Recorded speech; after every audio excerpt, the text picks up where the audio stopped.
Hola,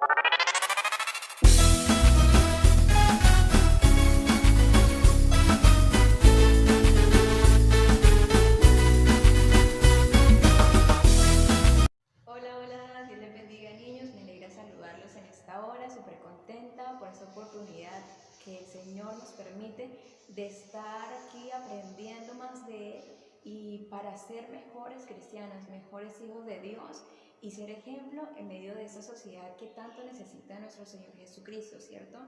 Y para, como dice en su palabra, ser luz en la oscuridad. Entonces vamos a comenzar orándole a Dios, pidiéndole que sea Él enseñándonos en esta hora, que podamos aprender más de su palabra y dándole gracias por todas las bendiciones que Él nos ha regalado. Entonces vamos a orar. Gracias te doy, Señor Jesús, por mi vida, por mi familia, por mis maestros. Gracias por esa oportunidad que tú me permites de aprender más de tu palabra. Ayúdame porque yo quiero ser cada día más como tú, porque quiero agradarte. Bueno, entonces ahora estamos listos para aprendernos el tema de hoy, para conocer el tema de hoy. El tema de hoy es Jesús, tú eres mi defensor. Jesús, tú eres mi defensor. Y el versículo está en Romanos 12:19 y dice de la siguiente manera, vamos a buscarlo rapidito en la Biblia, ¿cierto? Dice, no tomen venganza, hermanos míos, sino dejen el castigo a Dios, porque escrito está, mía es la venganza, yo pagaré, dice el Señor. ¿Sabían que Dios siempre nos ha defendido? Él siempre nos ha guardado y ha peleado por nosotros. Una de esas batallas que peleó por nosotros fue allá en la cruz del Calvario. Él murió y defendió nuestra causa, murió por nuestros pecados, ¿cierto? Pero tenemos otra historia en la que vemos que el Señor nos defiende a como dé lugar. Esta es la historia de David. ¿Pero por qué la historia de David?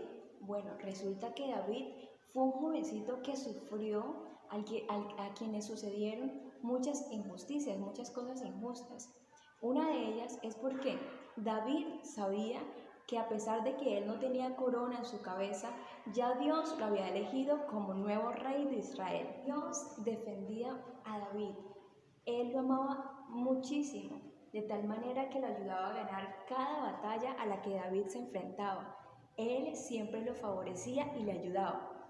Y él lo amaba tanto, así lo amaba muchísimo, así como te ama a ti y me ama a mí.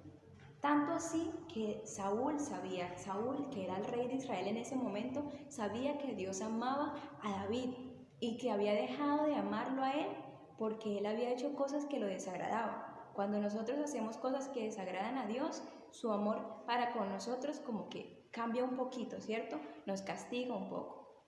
¿Y qué pasa? Entonces Saúl estaba celoso con David por eso, estaba celoso con él y entonces comenzó a perseguir a David, lo perseguía hasta querer matarlo, quería destruirlo, quería desaparecerlo del mapa. Pero ¿saben qué? Ninguno de esos planes que Saúl tenía en contra de David funcionaron. Lo que continúa en esa historia es súper interesante, porque imagínense que en una ocasión David pasaba, digamos, por un campamento y encontró a Saúl rendido, estaba súper dormido, hasta roncaba, me imagino que Saúl roncaba del sueño, del cansancio. Y esa podríamos pensar que era una excelente oportunidad para que David se vengara de su enemigo, para que David destruyera a Saúl y se librara de una vez por todas de ese enemigo tan grande que tenía, que siempre lo estaba persiguiendo, ¿cierto? Defenderse de toda esa maldad que Saúl había hecho con él. Pero ¿saben qué? No fue así. David decidió dejarlo todo eso que Saúl había hecho en contra de él, dejarlo en manos de Dios. ¿Quieren saber la razón por la cual David no mató en ese momento a su enemigo? ¿Por qué no destruyó a Saúl? Si era una oportunidad perfecta para librarse de ese problema. Pues, ¿saben qué? No era casualidad que Dios escogiera a David para ser el nuevo rey de Israel. Él conocía su corazón, conocía que sabía esperar en él y que él sabía perdonar. Entonces miren que David no se apresuró a matarlo, sino que él pensó en su corazón, pensó en su mente y dijo, no, voy a dejarle esta carga a Dios, porque él será mi defensor. un versículo que dice la Biblia. Dice, nunca hables de tomar venganza, mejor confía en Dios y Él vendrá a tu ayuda. Yo me imagino que David en ese momento, no sé, se le pasó ese mensaje por la mente. No puedo acabar con mi enemigo con mis propias manos. Voy a dejarle el castigo a Dios. Él sabrá cómo hacerlo. Entonces, si alguna vez te han molestado, te han humillado, lo que sea, confía en Dios y Él te librará. Él castigará por ti. Él peleará por ti. Defenderá tu causa.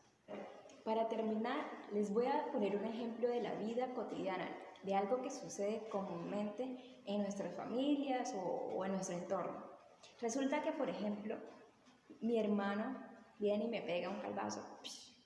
Y entonces yo como que mi reacción es darle un calvazo. Si yo le pego, mi mamá me va a decir, Betty, no hagas eso. Dime a mí y yo corrijo a tu hermano.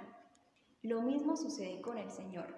Él nos dice, no destruyan el mal con el mal, no quieran acabar el mal con el mal. Antes usen el bien para acabar el mal.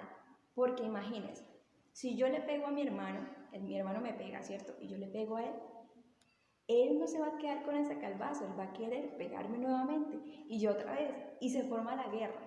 Y eso es lo que el Señor quiere que evitemos, ¿sí? Pleitos entre nosotros, antes que nos amemos los unos a los otros. ¿Y quién más que Dios para corregirnos? Eso mismo sucede. Dios no quiere que nosotros vayamos y nosotros mismos nos defendamos, sino que dejemos el castigo a Él, que Él corrija a esa persona que nos lastima, que nos hizo daño o lo que sea, ¿cierto? Para que podamos acabar con el mal, para que el bien reine en nosotros, en nuestra vida. Entonces, ese es el tema de hoy. Recuerden, cuando alguien les pregunte, ¿y quién te defiende? ¿Quién es tu defensor? Digan, mi defensor es Jesús. Entonces Dios les bendiga y nos vemos. Bueno, finalmente el trabajo manual es muy sencillo. Consiste en hacer una cajita. En la tapita superior de la cajita vamos a escribir Jesús, tú eres mi defensor. Y luego vamos a redactar una carta en la que escribamos las razones por las cuales consideramos que Jesús es nuestro defensor. ¿Qué ha hecho Dios en nuestra vida? Y luego metemos esa cartica en esa cajita.